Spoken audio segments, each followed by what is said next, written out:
Hello, I'm Richard. Thanks for the introduction. The artifact that I brought along is my book, which is called Creative Factories, and it's sums up a couple of years of research that I've been doing in Hackney Wick, just up the canal, which is really, in the context of this discussion, a microcosm of, I guess, the needs and wants of multiple communities and different demographics on the eastern fringes of most modern cities, where rents are high, workspace and affordable workspace is difficult to come by.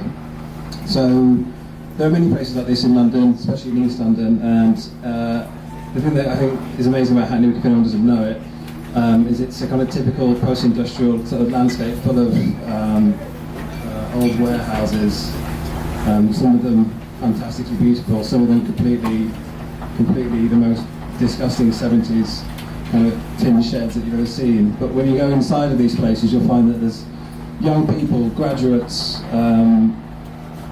mid-30s people ready to sit down, people in their 60s who are hobbyists, transforming these places into areas of real value, incredible cultural value.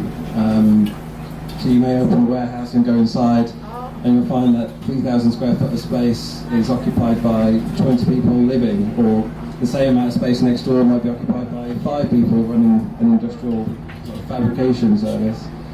And it's been my obsession, really, these spaces, and to think, well, how they come about, and how do we keep this kind of thing in our city before the value takes over and this demographic gets constantly pushed outside of the city.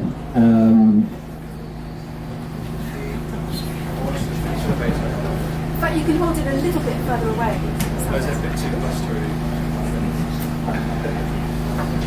In terms of South Build, I think the fantastic thing about seeing how those spaces have been readapted is that a lot of these people aren't architects, a lot of them not even really trained designers in a lot of cases. And I think the way in which they take to materiality and responding to space, no matter what the space is, it's just incredibly amazing to watch. And you kind of realise that this has all come about because it's completely unregulated.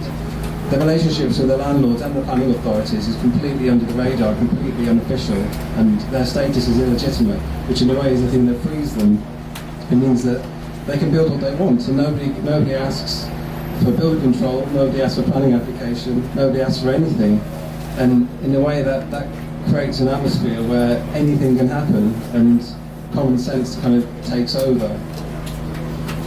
And I'm quite concerned because I think although deregulated space is such an important thing for these kinds of spaces to exist, it's also the thing that kills it ultimately because it can exclude others. I moved out of Hackney Wick like lots of people because it got too loud and it became too kind of crazy as I wanted to kind of progress my career and have a proper workspace that wasn't next door to another warehouse that was having parties all weekend. And I think when you leave a place like Hackney Wick, you suddenly realise you're kind of left, like many others, with a kind of very narrow set of choices of where you can live or work in London.